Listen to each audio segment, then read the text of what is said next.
Oh. That's like really right. So. All right, well, welcome everyone. Thank you for coming to sort of a special meeting of the Carroll Highlands Neighborhood Association. I'm the president, Jason Clayton, and we have a couple of our candidates for the County Council District 2. So Victoria, if you want to get up there so I can get you in frame as well as two. So we figure we'd probably give about 5 minutes or so to do introductions. And then we have a couple of folks here and some folks online. We can probably do a sort of a question and answer and just kind of keep it light and casual. And then, of course, you have opportunities to meet anyone else that comes in, what have you. So who would like to go first with an introduction? Yeah, it's nice to meet the one quiet. Well, good evening. How's everyone? Good. I was joking. I was leaving the house. My wife said, "Where are you going?" I was like, "I'm going to a community meeting over in Carroll Highlands." She always jokes me. She's like, "What do you do when you go there?" I'm like, "Talk to the community. We get some feedback and concerns, and we go to work." But I mean, I want to recognize my wife. She's here. Come on, You know, so I thought we were getting drunk. But no, but thank you so much, and thank everyone, Carroll Highlands Civic Association. It's one of, I always tell people, I said, the Carroll Highlands Civic Association is it's very close. It's a small community, but it's the mighty community, and you have to be, because you sit right there on the board of Montgomery County, and especially Tacoma Park, because it's literally a stone throws away. And so you have to fight for the things that you want and that you deserve. I'm running for District 2 County Council because I want to be that person that delivers for you. I delivered for you when I was in the State House, in the State Senate, and so I want to deliver for you as your District 2 County Council member. I know this area very well. I think some of the issues unfortunately remain the same, but some of them, there's been a lot of progress. Obviously, we have the purple line, which it took, unfortunately, longer than expected, more expensive than expected, several governors, but here we are. And I think it's something positive for the area, something positive for the Carroll Highlands area, Prince George's County, in this area. I think something we can take it, leverage to develop University Boulevard. And also, we forget that it's the international corridor as well. It's literally the international corridor. And I think that's something that we can use to spread, not just down University Boulevard, but down Riggs Road as well, and also down New Hampshire Avenue. And we're going to be competing with Montgomery County. They're going to be jealous of us by the time we get done here in the next 4 to 8 years. But it's exciting times. And so for me, it's transit-oriented development's important. I know that I've talked to some of you.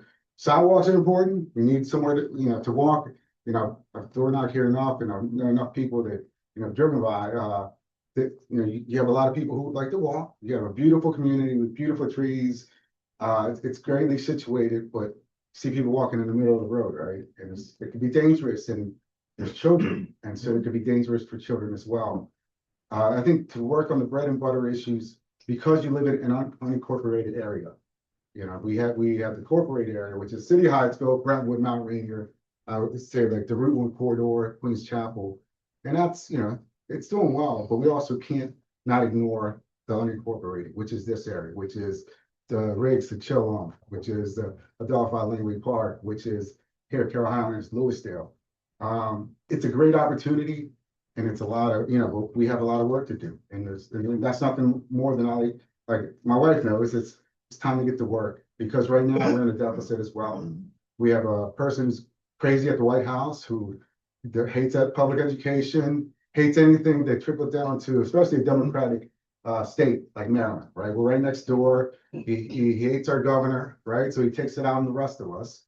And so we have to be mindful of that. And so we have to make sure that we bring better development. We have to increase our commercial tax base. Right now, we're relying on, for those of us that own houses, right? Which most of us here, you realize, you look at your property tax bill, you're like, we don't, there's a saying, I don't, we pay, I don't mind paying, but it's also, it gets to a point where we don't want people to be displaced. We don't want people to lose their houses. And that affects our seniors who've been living here for a very long time. When I'm talking to my dad, he says, well, during your county council, make sure, don't forget about the seniors, because he's like, you may think that $500 is not a whole lot. He says, but people on fixed income, I can't get up anymore. I'm 85 years old. I can't get up and go to work and make that up. I can't go get a part-time job. And so there is a lot of work, but there's a lot of opportunity. I think that we're uniquely situated and between Washington, D.C., Montgomery County, and we're in the middle of the Purple Line, the Green Line, two metro stations. It's a fabulous time to be, and I'm going to hit the ground running. So I ask for your support. Thank you very much. Thank you. Thank you, Victor. Daniel? Well, good evening, everyone. Thank you so much for being here tonight. I'm grateful that I get the opportunity to be here with you. For those I haven't had the chance to meet yet, my name is Daniel Armando-Jones, and I'm running to represent District 2 on the Prince George's County Council. I'm grateful to be here, and it took me about 3 minutes to get over here because I live in Lewisdale, not too far away. So, my grandparents got their home in Lewisdale about 40 years ago. We've been, here in the community since. I think that one of the things that for me is so important in this community is that we have to be mindful that we are in unincorporated Prince George's County, as you mentioned.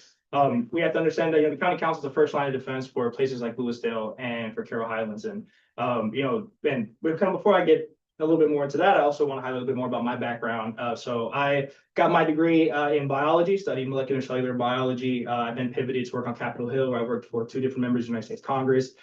Did a variety of legislative work for them, from natural resources to healthcare to appropriations and infrastructure. I now work in federal healthcare policy, focused on Medicaid and access to healthcare. I served on the Police Accountability Board of Prince George's County, where I was appointed and confirmed by the Prince George's County Executive and Council, and then reappointed actually. And I have a nonprofit organization that I think was Leadership Council.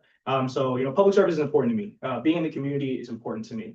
And the reason why I'm running for District 2 and to represent you is because I think it's time we had new leadership in Prince George's County. I think that the problem that Prince George's County has had for a long time is leadership. I think we have all the resources and all the opportunities to be successful and to achieve all the goals that we want to achieve. But what we've seen for too long is not leadership focused on you and on your needs, but focused on playing politics and on trading political favors and on helping out their friends and not focusing on what everybody needs.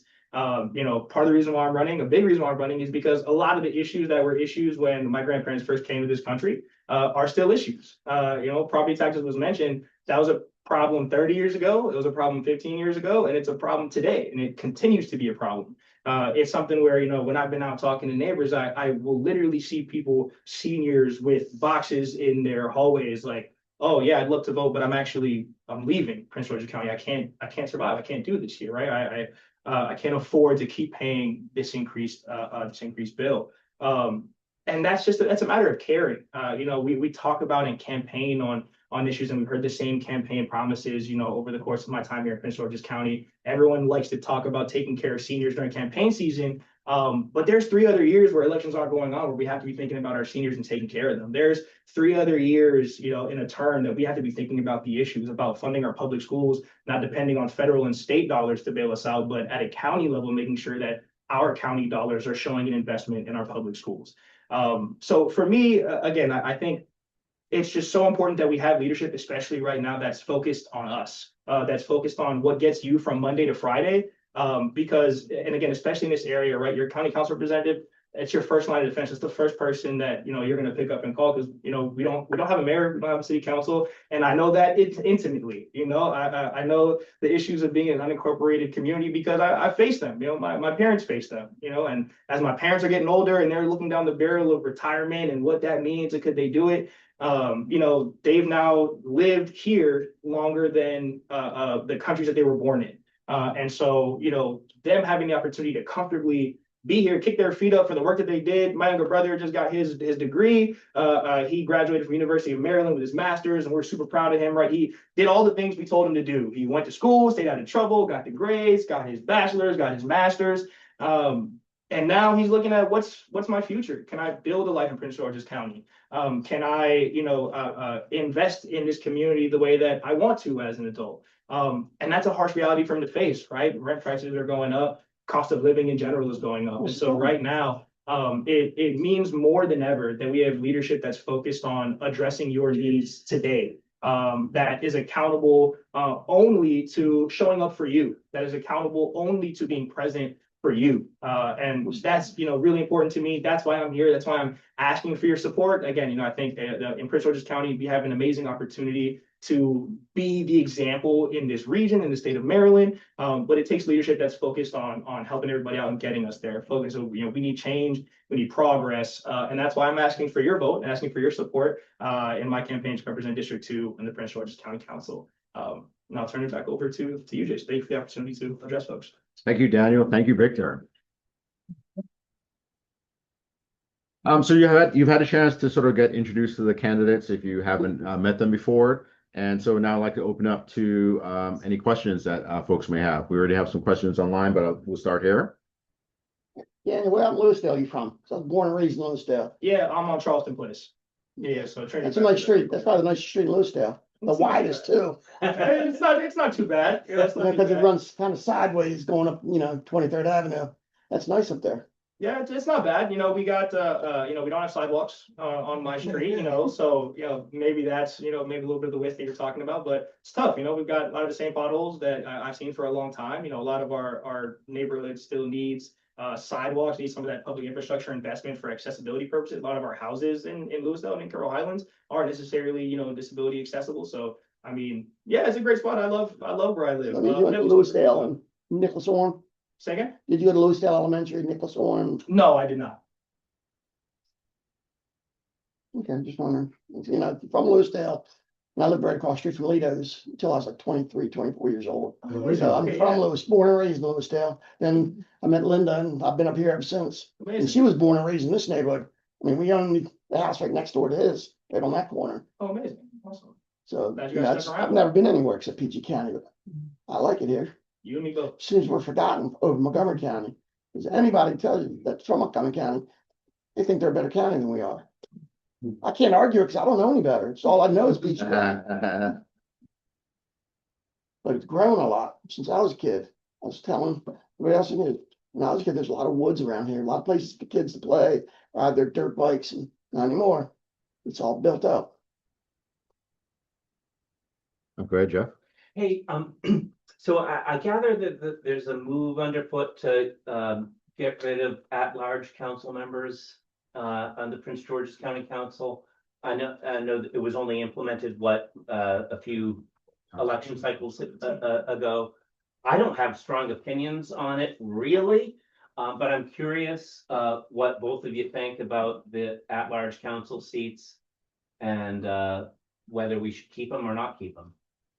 Yeah, I'll go ahead and start. I think the at-large council seats, I don't necessarily love them, to be honest. I think that the intention by which we, got the at-large council seats, it was well intended, right? The idea that we should have representatives who can focus on Prince George's County as a part of this region, right? And direct the growth of Prince George's County, be able to speak to, what does it mean for the county as a whole to be so close to DC and Montgomery County and all these things. I think that was a good idea. I don't think we've seen the council seats really used that way. I think that we've seen the at-large seats be used as a way to extend your tenure on the county council. I think we've seen it as a stepping stone to try to run for some other countywide or statewide office. And I'm not a fan of that. Again, I think we've seen too much in Prince George's County of people running for a job so that they can run for the next job. And I'm not a fan of that. I always say it a lot. I'm not necessarily running for county council. I'm running to represent District 2. My focus is to be here in District 2 for the next 4 years. And I literally don't allow myself to think past that because I don't want to. I want to focus on what these next 4 years here are. And I think the at-large seats, again, I haven't seen them used in the way that maybe they were intended to be used in the first place. So again, not necessarily super passionate about it one way or the other, but I'm not in love with them.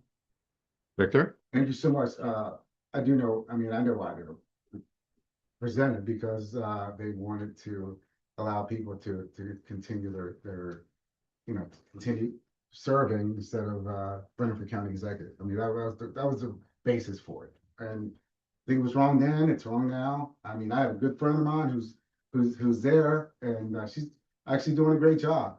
But the reality is when it was passed, I know enough about it. And it's one thing good about knowing, your history, right? Because you know certain things and you try not to repeat them. And so I think if it's presented, I think we should vote it down. I don't think we should, keep it. It costs the county at least $1 million for each, at-large seat. Explain it. I'm kind of It's, confused. so there's 9 single member districts. There's, 1 through 9, all the way down to Akakeet, from Laurel, which where Tom DeNoga is, and then 2 where Winika Fisher is, and then Eric Olson's in somewhere in between in College Park, and then goes further down to Cheverly, and it goes all the way down, Largo, Fort Washington, Akakeet. And then a couple terms ago, they created people, quite honestly, they're positioning themselves to run for county executive. And someone thought about this great idea. Well, don't run for county executive, run for at large. And so they put it on the referendum, and and that's how that's how we became. That's how it was passed. I was in favor of it then, because the reality is, there's very few people that have taken that position very seriously. Because at the end of the day, the people that do the work are the members in the single member districts, because they're the ones that they need, they go out to the community, they go out to schools, they go out everywhere and listen. And they're the ones with all the constituent concerns, all the constituent needs. And at-large members, not all of them. And like I said, I know I have a good friend of mine who's there now, and I think she's doing a great job. But the reality is that, it's just not working. One, because if you're gonna run in at large and you're supposed to be taking care of the whole county, and you have the same budget as a single member district, it's not gonna work. I mean, there's no way you can cover 9 districts, with that budget. So, and also I think it costs them about $1 million for the budget. So the 2 at large technically represent the whole county, and then there's 9 members. And so, and right now there's conversations about to get rid of it. And I don't know if it's gonna happen, because I think they were supposed to put it on the agenda, and they didn't put it on the agenda, so it's getting very close to that time. So you'll have an opportunity to vote it up or down. I think that we could do better things with that money. So. Okay. Let me get a couple of questions that we got online here. So we have a guest from the Tacoma Tower Apartments that's right over there. They have 2 questions. What is your stance on data centers, and how will you help renters stay in their apartments and not get displaced? Yeah, I'm not a fan of data centers. I'm not in favor of data centers. I have not drank the Kool-Aid on data centers, like I like to say. I think there's clear evidence that what data centers do are increase your bills, hurt the environment, and hurt your health. And that's just the truth. And so for me, if we're able to figure out a way to do data centers and we could not harm the environment and not run your bills up and not have negative health outcomes, where especially in Prince George's County, we have, some of the worst air quality in the state of Maryland already, where we need to be even more thoughtful about what we're doing to the environment in Prince George's County. If there's a way to have that type of data center, cool. I could be for that, but these hyperscale data centers just come in, take up space. And they're not gonna, be this profit machine that, the county wants you to believe, that the folks who've been pushing for it want you to believe. The way that the first bill was written for data centers, right? There were so many tax write-offs, you wouldn't actually even see any revenue come to the county as a result of the urgency, because they want a data center so bad. You're gonna hear a lot about, oh, but Virginia has so many data centers and we want to. Virginia is the data center capital of the world. They have like hundreds of data centers over there. So one in Prince George's County is not going to match what happens in Virginia. You'll also hear that, our energy bills are already running up, so we might as well have some benefit from it. I think that's a flawed argument. Like, because it's bad, we might as well let it get worse. That doesn't really track for me. So on data centers, again, just not net benefit. I mean, it feels very MGM to me, right? Like the promise of grandeur, and we're going to solve all of our problems with all the hundreds of billions of dollars that are going to come from MGM. That's supposed to be the saving grace of our public schools. And we generate revenue off of MGM, yeah, but we somehow still find ourselves in a deficit in Prince George's County. And I'm sure I'll get a budget question later, so I'm happy to touch more on that there. But again, the issue on budget is a leadership problem, not a resources problem. Victor? Thanks so much. I think, no, of course not. But one thing that I want people to think about is we're about $100 and some million in deficit right now. The federal government cut money the states even cut the money towards Prince George's County. You know, we have to start thinking out the box, and I say, look, we gotta increase our commercial tax base. And I'm not saying data centers are it, because I don't believe that's it. But, you know, when things, and those of us that have to pay bills and every month, whether it's your kids' clothes or your rent, or mortgage and everything else that comes with it. I think, you know, we need to find more commercial, tax.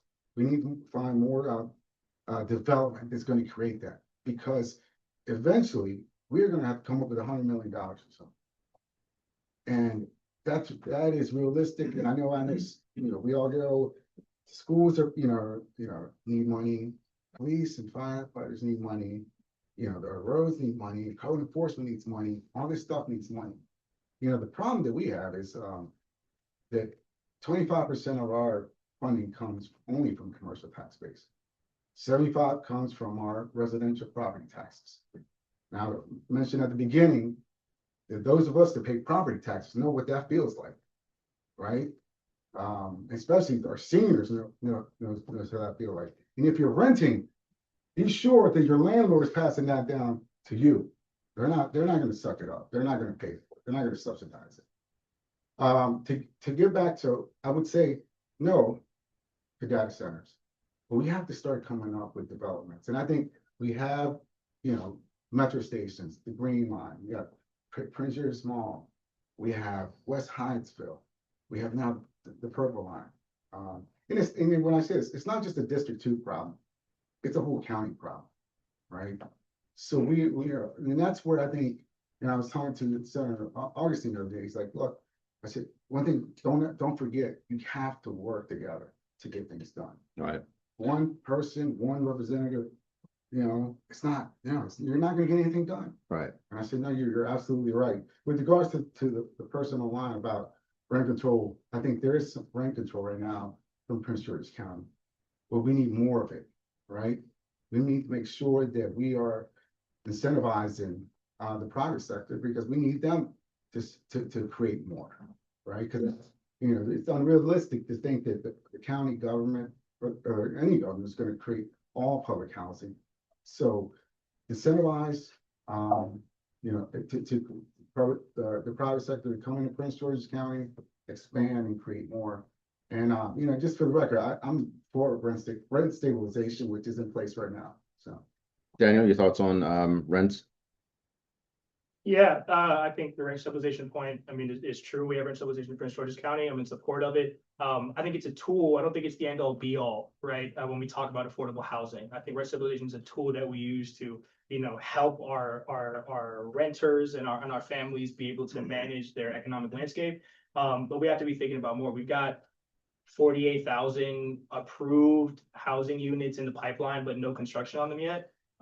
That feels like a bureaucracy issue. That feels like a red tape issue. We have projects approved. We have houses ready to roll and ready to get constructed, and they're not. So the problem is really about, you know, making sure that we're getting those projects through and actually building the stuff that has been approved already. I mean, those are, again, all greenlit projects. They're just sitting in the pipe.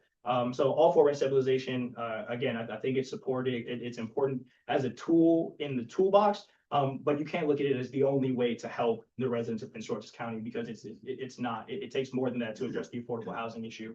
And again, whether that's, you know, subsidized housing or increasing affordable housing options, right? Finding ways to bring more folks into the area, and again, just to get those units constructed that are already there. I think that's an important part that kind of all works together to accomplish that goal. All right, thank you. You had a question? Yes, thank you. So I want to bring up education. And this is something that has a big bill. It costs a lot to educate our children. And it's so critical, though. I live here in Carroll Highlands. My daughter goes to Cesar Chavez Joel Merchant program, where there was just a fire. And even before that, our PTO had been really mobilizing around this funding cliff that we're already dangling over. It's really bad for our kids already. And in Maryland, if we know our history here, which we do, we know that the blueprint legislation was passed in 2021. This is an excellent bill. I'm a behavioral scientist. This is like the sign of progress that a community, a society needs.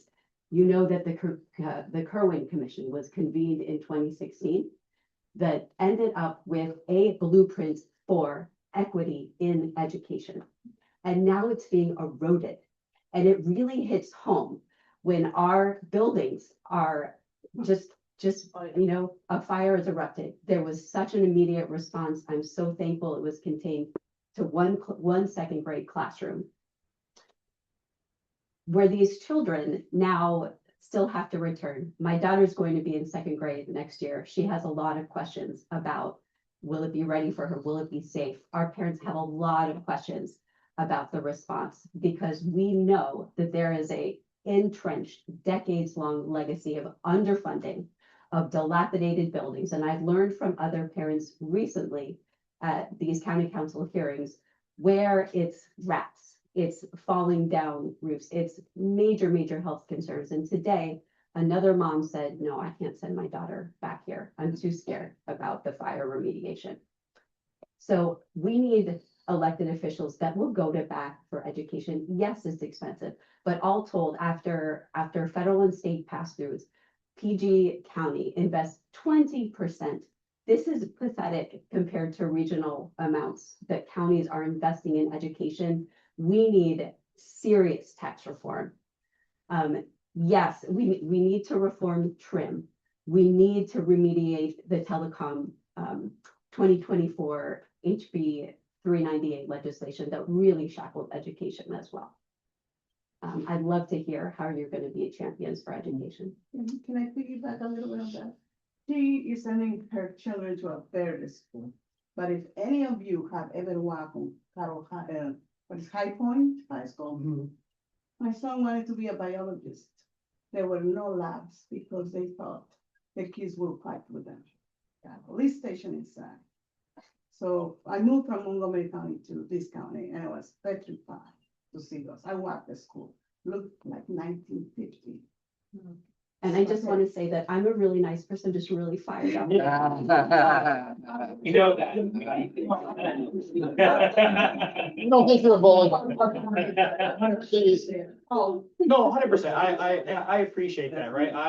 The fire that happened at Cesar Chavez was an issue that should not have been an issue in the first place. I mean, completely avoidable, right? We know that we have these schools with aging infrastructure that's falling apart. I'm proud to say that I showed up to the county budget hearing with the parents of Cesar Chavez. I saw the fire happen. They reached out because they were looking for support, and I showed up to stand with them in the budget hearing and to ask our council to prioritize funding our schools. I think it's actually really simple. You just have to draw a line in the sand on not negotiating budgets on the backs of education. It's really simple. We have to prioritize education. We have to prioritize our future. We can't keep looking at education funding as a place where, you can take some money out of here to balance your budget in other places. This is the future of the county. It's the future. It's our children's futures and lives. So for me, I think that's the first red line in the sand that I don't think education funding should be negotiable. I don't think that education should be the first place we look to when we have to balance the budget. I think you raised several good points in terms of the telecom and energy tax and how that change took money away from our schools. And again, the need for the county at a county level to use our dollars, not depend on federal and state dollars, but to use our dollars to invest in our public schools. Those are all leadership decisions. Those are all decisions made by the people we elect into office who decide to change what was a dedicated source of education funding to change that so it goes somewhere else to pay for someone else's project. The idea to balance the budget by cutting $150 million out of the education budget, that's a leadership decision. And so for me, and why I'm running is because I don't think that those things should be negotiable. I don't think that when you look at your budget, you should say, you know what? My kid can take a couple less $1 million this time and we'll make up for it later. It's just not honest, and it's not right when we think about the future, right? We can talk about how important it is to take care of our kids, but budgets are policy, but budget is legislating. And so if your budget doesn't reflect the investment in your students, then you're not invested in our students. And so, for me, that's a big issue for me. And it's something that I plan to, draw a red line in the sand in. I mean, we should not be cutting our education funding. The Blueprint for Maryland's Future is intentionally it's a big bill, like you said, but it's intentionally that way. It was innovative. We understood the investment That's why it's the blueprint, you know, because it's an investment. We knew that money was going to come up year after year. We knew this is all things we knew. This isn't coming out of left field. And again, when we talk about the county budget, we saw a 10% increase in our budget in 2023. And then within 2 years, we have a structural deficit and we have hiring freezes and we have to wait. And that tells me that the money's there, that the county can generate revenue, but the people allocating the dollars are hiring their best friends to have jobs and they're paying themselves inflated salaries and $300,000 a year salaries and not actually using the money for the things that it should be used for, which is you and your kids' futures. So I'll put a pin in it there, but I'm very passionate about this issue in particular as well, because again, you can hear a lot of talk about it, and again, you're going to hear it during campaign season how important it is to take care of our students. But we can't keep approving budgets that don't prioritize our students and think that, you know, that people aren't going to feel the difficulty of that. All right, thank you. I'll give Victor the same 3 minutes. That's 3 minutes. Yeah, That was the Latino 3 minutes. yeah. Look, I think that it's easy for anyone to sit here and say, yes, we're gonna prioritize this and that. You look at what the history says, right? You talked about the Kerwin Commission. I was there.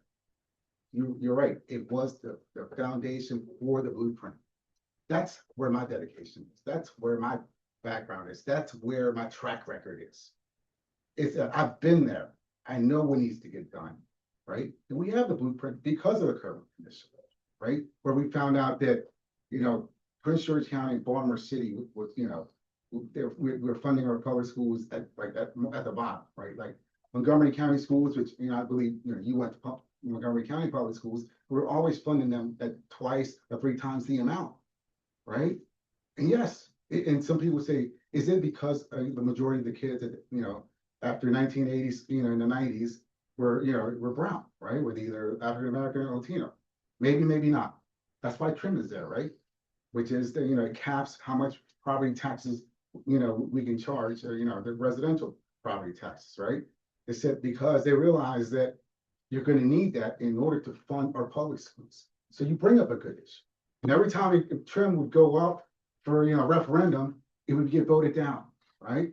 And people would say, we have to overturn it. I remember Rashawn Baker trying to overturn it. I remember Wayne Curry trying to overturn it because he knew our county's growing. He knew that we needed more money. But unfortunately, you know, the majority of people, for whatever reason, didn't want to lift it, right? So I'm with you. And I think that I voted, you know, I would vote to lift it. And that's going to be also a challenge as well. But we also need to look at how do we increase our commercial tax base? And that's our Achilles heel.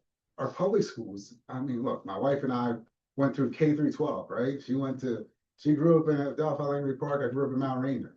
And she went to graduated from High Point. And she tells me she went to visit there the other day. She's like, I can't believe it still looks the same. It looks the same. And so I'm telling you that we care because we're a product of the Prince George County Public Schools.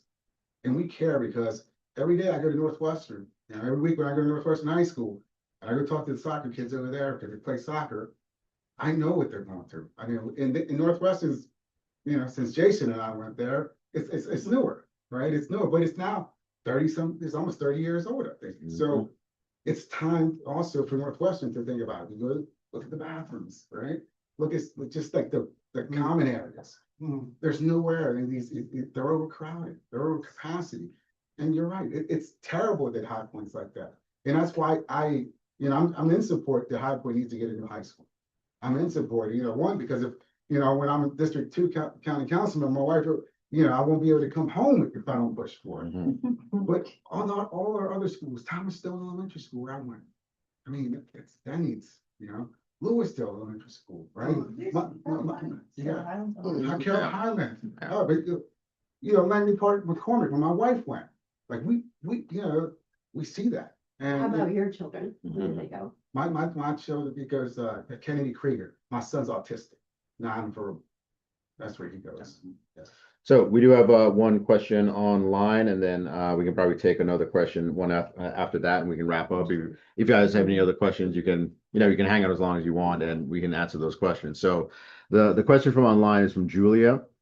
She says, I work with youth 24 years and under in the county and that also live in District 2. What are your plans to support teens, transitional age youth, and immigrant youth who are struggling and do not have accessible support for youth mentorship, job skills, and are continuing their education. Victor, Okay. Sorry, wait, Go ahead. yeah. So, my wife and I talk about this, and because she's an educator, she's taught here in Prince George's County, and she also, so she's a high school counselor, she knows a great deal, much more than I do, but I'm glad to have her as, she is the expert in our house. And, we do need, vocational, trade schools in our high schools. We do, it's time, we need that, okay?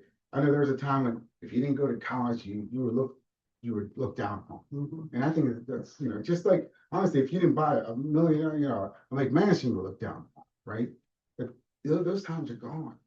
We need vocational training. I've been in talks with the carpenters, been in talks with the electricians, I've been in talks with the painters, and they're ready, and they're ready to say, look, we know there's a need, and I know there's a need, because right now, I know at High Point in Princeton, in Northwestern High School, 50% of our Latino kids aren't graduating, right? And we have the highest truancy rate. And my wife and I talk about this, so when 42% of our kids are Latino, and they're not graduating, we're never going to get our scores up. We're never going to be able to say, we're here, right? Because when half of the population is not doing well, we're never, the best we can get is a C, right? Even if everyone else has an A, and everyone is an F or E, the best we're going to get is a C. For me, it's very important. For me, after school programs is very important. I know that, I'll give, my wife, much credit because she deserves it. But I know we talk about getting after school programs, having parking planning, who has the capacity, who has the money to go into our public schools after school, get them to start middle school, because that's where the problems, I don't say problems, but that's where the issues start to build. And to go there, so after school programs, summer school programs, and they can't be expensive, right? And they should be nearby, your house, because it's great. It's like, someone says to me, oh, the county's having, internships and they're having jobs. I'm like, well, where are the jobs? Upper Marlboro, Largo. I'm like, if you live in Heinsberg, you live around here, you're never going to go up there. You're never going to go up there. It's too far. And so it's important all year round, not just in the summer, not just, because our parents go to work, they leave. If they're like my mom, who left at 5 o'clock in the morning and then get home until 10, like, thank God I had, good friends, quite honestly, and so good neighbors that took care of us.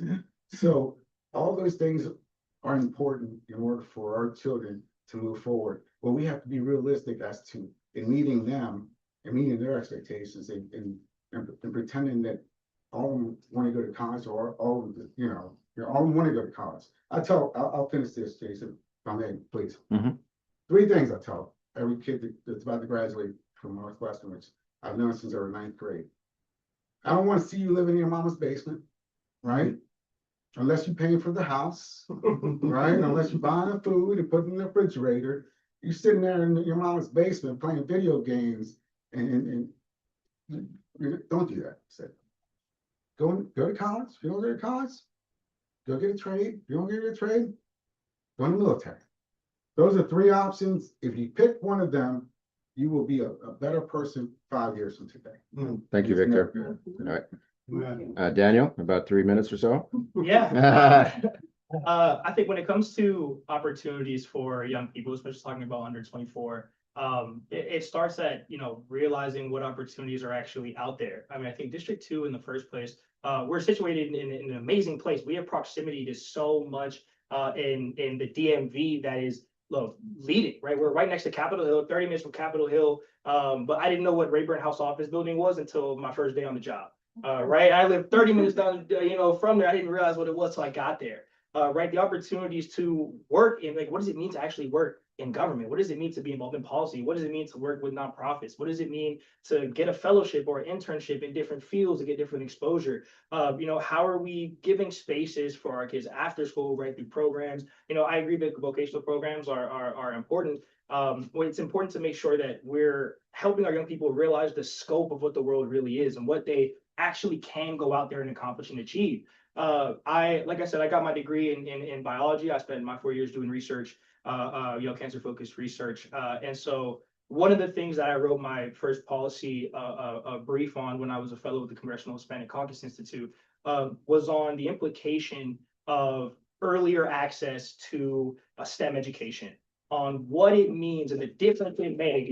Thank you. On the difference it makes when you get involved and you get access and exposure to STEM education in the 3rd grade versus the 9th grade versus your freshman year of college. Right. And so in each one of those cases, the earlier you get involved, the more likely you are to succeed, the more likely you are to get a job in a STEM field, and the more likely you are to be a middle income or high income earner, because STEM field jobs tend to be higher paying jobs. And so that one model we see very clearly in the STEM space, right? In how are we, and again, this goes back to prioritizing, budgeting, resources for our public schools, is getting access for our young people to realize the opportunities that are out there already, realize that they can love math, that they can love biology, that they can love science. And just because it's hard doesn't mean you got to give up on it in the 5th grade. Just takes a little bit more elbow grease and you can fall in love with it, you know? And so I think that that's one of the first things is earlier on, we have to give them more resources to realize what's actually out there.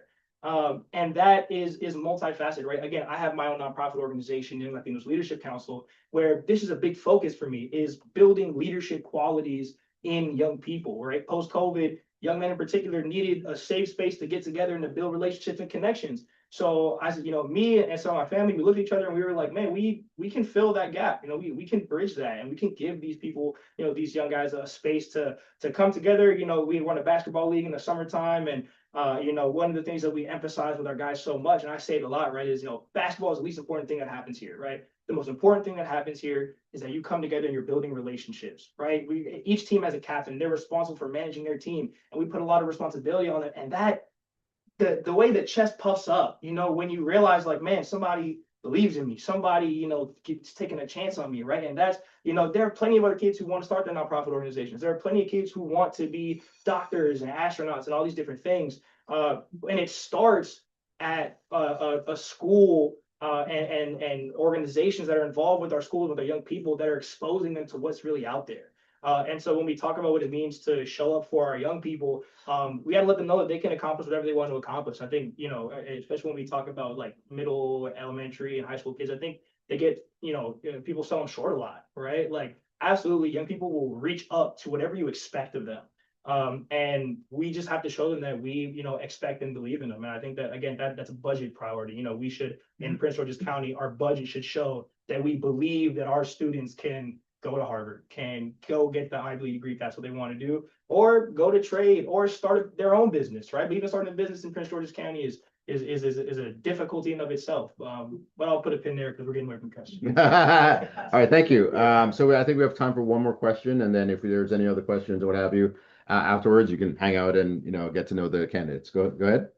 I wanted to follow up on the data center issue, but it actually kind of segues into the vocational training and opportunities for young people you're talking about. First, full disclosure, I do communications and all the social media and video and website for the Baltimore DC building trades.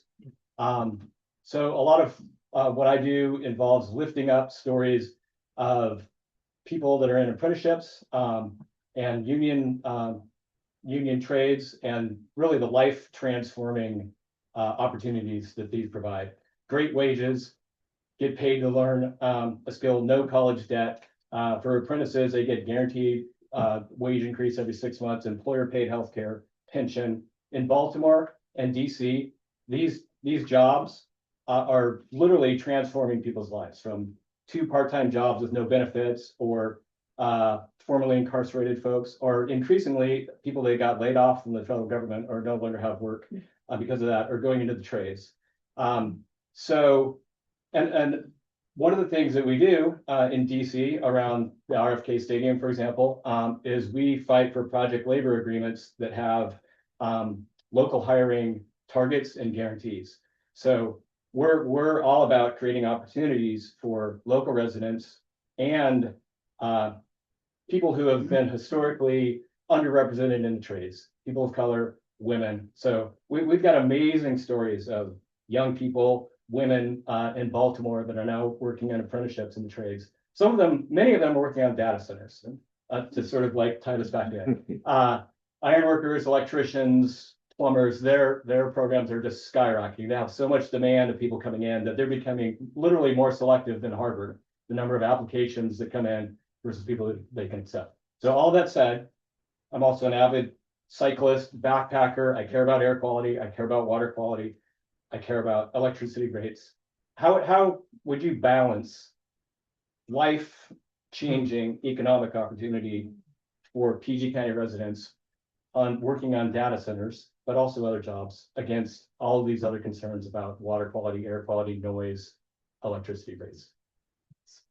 Go ahead. So, you know, it's interesting because I've had many conversations with the unions and, from the electricians to the plumbers, to the carpenters, to everyone else. And it's interesting because I said, look, I have 3 or 4 kids that want to go through the apprenticeship. And it's true what you said. Anywhere from $45,000 to $60,000 starting out. This is the 18, 19-year-old, right? And it's very tough to get in, get health benefits, get retirement benefits. So you do the apprenticeship for 3 to 5 years, and after that, you're going to make 6 figures. And it's going to be a job that you're going to be able to afford a house, afford to feed your family. It is a balancing act. I'm not going to lie because I've had conversations with Sierra Club, which is endorsement, you know, and the labor unions, which is endorsement. And this is why it's kind of hard to say what you would do because it is, you know, sometimes what's presented to you. Obviously, you know, you shouldn't incentivize data centers, right? There's certain things you should put in place, and I think that's what the county council is trying to do, is put certain things in place. At the same time, to go back to the question is, I think it was the local 602 said, you know, to Sydney, I said, you know, I got this young man, he came to my office yesterday, he signed up, he's going to interview with you. What do you think? He's like, it's tough because there's 3,400 applicants and we're only taking 400. And I said, and he said, that's competitive. He said, it's competitive. And I said, well, how do we get more people? We need more projects. We need more schools, you know. Then he said, data centers. And I said, all right, but yeah, I get it. And he says, we need more projects. You know, that's, you know, anything that expands, anything you're building, anything you're putting, you know, pipes underneath the, you know, the ground. He says, and it's true. I mean, most of them will tell you we need more big projects in order to accept more people into the apprenticeship. And that is gonna, you know, that's a tough situation to be in.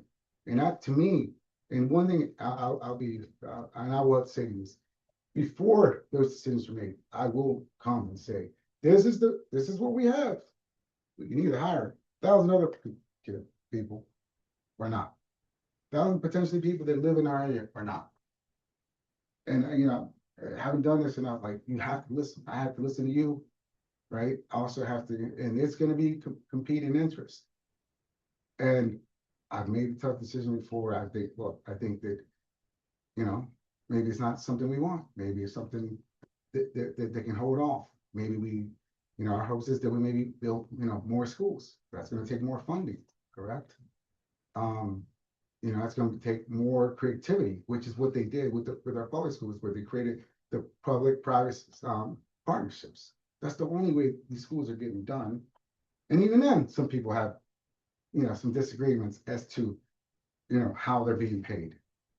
You know, I don't have to tell you, I think we're old enough to figure out, make a decision, you're going to upset probably half the room, and half the other room is going to be happy with you.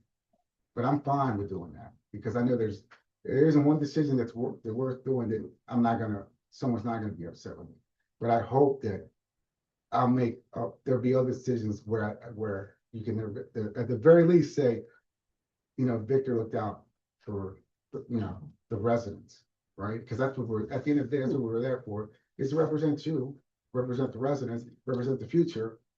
And so it is a tough decision, but I think it's a tough decision that, you know, we're going to have to make eventually. All right. Thank you, Victor.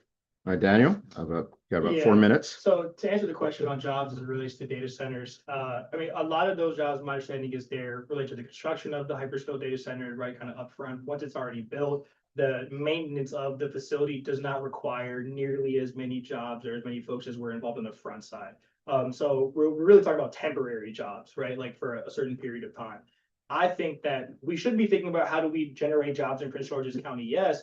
But one of the ways that we can do that is by making it easy for businesses and corporations to come to Prince George's County in the first place. We already struggle with our small mid-sized businesses getting started in Prince George's County. We got a small business I was with this morning, actually, who their process from getting up and going from the moment where they filed to where they actually were able to open their doors was 5 years in Prince George's County. And you mentioned local hiring and local purchasing. I believe that should be required for every county, wherever a county dollar goes, there should be local hiring and local purchasing mandates. I'm in strong favor of that because we need to incentivize our businesses to invest in the communities that they're coming into. So I think that the issue of the jobs that data centers bring, again, I think that they're temporary on the front end. So, it's not a lasting solution to generating more jobs in Prince George's County. I think we need to look at DeFi. We need to look at the rules and regulations that are hamstringing businesses coming into Prince George's County. I've talked to business owners who have looked at Virginia, looked at Prince George's County, looked at Montgomery County, and said, "Yeah, I'm definitely not going to Prince George's. Like, the cost to get started, the amount of time it's going to go, all the hoops I got to jump through is not worth it." And they go to other places. So, like, that's the real problem, right? The real problem is we don't make it easy for people to come here and be successful in the first place.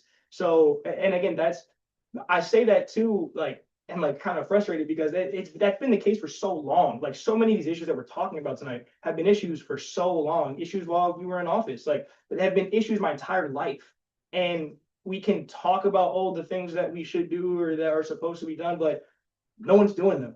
The leaders that we have haven't done them, haven't taken those steps, again, the burden has been on homeowners forever here. We've been talking about we need to commercialize the tax base for decades in Prince George's County. For decades, right? Like, these are such long-standing problems, and that's why, when we talk about being creative and addressing those problems, like, some of this actually isn't. You don't really have to get super creative. We just have to solve the root of the problem in the first place. Help businesses get started up easier, right? Make it easy for folks who go through programs in Prince George's County. If you get educated at PGC, let's make it easier for you to get your business started in here. Like, those are the ways that you incentivize communities to stay in Prince George's County. That's how you get young people who are looking for opportunities to say, you know what, actually, I could be successful there. I could build my business there, and I could expand it there, and I can hire people here. Because in District 2 in particular, we actually have a lot of amazing business owners that do that just out of the goodness of their heart. They just love the community that we're in, and so they buy from each other. They host each other's events. They cater for each other. We see a lot of that sharing already. Also, buddy, we see a lot of that sharing already happen among our business owners in Prince George's County. So, again, I'm gonna stand firm and I don't think data centers are the answer for Prince George's County. Like, a lot of the problems that we're talking about, and when we're talking about jobs, like as you're mentioning, those problems predated the conversation of data centers, by decades. So I think that we have to look at the real issue here, which is, again, we just make it difficult for people to come here and be successful in the first place. All right, thank you. Every construction job is a temp job. Yeah. That's the gig economy. All right, so we can give a big round of applause for our two candidates. Thank you again for being. So that'll be the official end of the official program. If you guys want to hang out, feel free to hang out and have some more conversations. Again, thank you both very much for your time. Thank you guys for having us. Jeff and Karen have sandwiches on the table. Yes, please.